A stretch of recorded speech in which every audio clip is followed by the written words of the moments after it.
Ma femme et moi, nous avons eu 3 enfants, comme je vous l'ai dit. Quand ils sont petits, petit problème. Mais quand ils sont grands, à 18 ans, mon fils me dit « Papa, je ne connais pas le monde, moi je veux aller vivre dans le monde. » Et notre fils est parti avec ses copains de l'école, enfin c'était même plus l'école, l'université, et puis il est parti dans la drogue pendant 4 ans. Et moi j'étais pasteur. Et en tant que pasteur, il est dit qu'un pasteur doit avoir des enfants bien élevés. Vous êtes d'accord avec ça, hein? Il doit être un modèle, le pasteur. Parce que s'il n'élève pas bien ses enfants, il ne peut pas s'occuper de l'église. Et nous voilà, moi et ma femme, avec un enfant rebelle qui vit dans la drogue.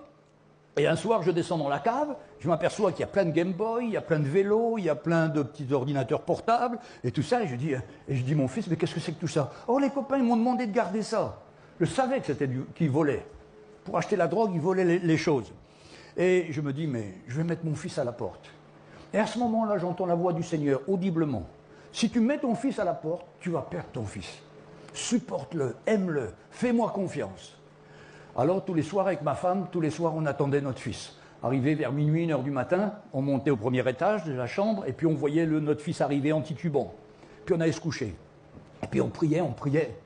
Et puis, au bout de 4 ans, ma femme a une idée. Il faut écouter les femmes, hein. Elles ont des idées des fois extraordinaires. Elle a dit, là, je crois que ça parle beaucoup ça. Elle a dit, moi je voudrais qu'on invite notre fils, lui payer un billet d'avion pour aller au Zimbabwe, où on a un camp de jeunes là-bas, de notre mission. Et je lui ai dit, écoute, si tu ressens ça, je te fais confiance.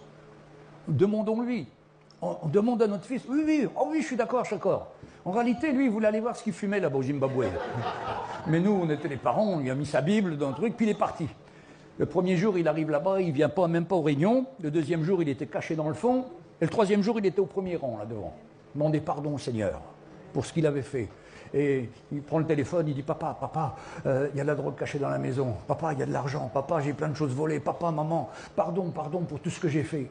Et il a une repentance qui dure au moins 3-4 jours. Il nous appelle du Zimbabwe, il n'y avait pas Internet à l'époque, ça nous a coûté 1 500 € de téléphone. Et ça continuait toujours. Je dis à ma femme, on va aller là-bas. Et alors, on était au Zimbabwe.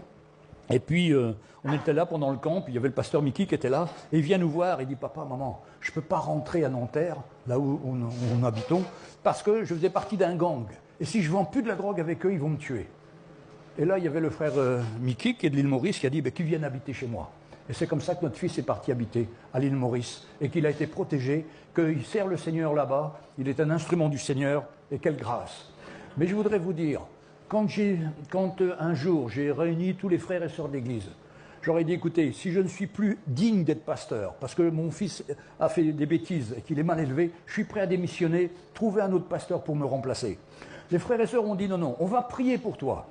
Et puis le soir même, la réunion se termine, je me mets près de la porte, et là j'ai 15 personnes qui viennent me dire, ma fille est dans la prostitution, mon fils est dans la drogue, mon petit-fils est ci, ma petite... Il y avait 15 personnes dans l'église, 15 familles, qui avaient des situations difficiles comme cela.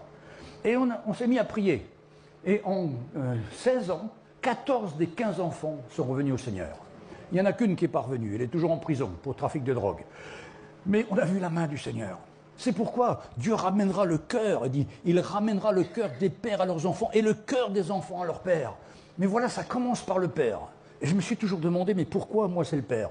Parce que quand on a des enfants jeunes, notre fils, il commence à vouloir faire comme papa, à être plus fort que papa, à mieux jouer au foot que papa. Et moi, mon fils, quand il était petit, il avait 5 ans, il perdait 10-0 au foot, lui et moi, il disait que j'avais triché.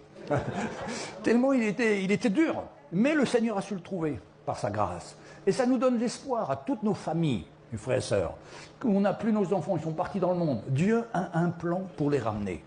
Parce que la vie du Seigneur, elle est tellement meilleure que cette vie dans le monde. Et d'ailleurs, notre fils qui vivait avec ses copains drogués, il revenait tous les soirs à la maison. Il me disait, papa, maman, je reviens parce qu'il y a la paix ici. Dans les familles de mes copains, ils sont tous divorcés, ils sont tous en train de se battre tout le temps. Mais avec vous, il y a la paix, il y a la joie du Seigneur.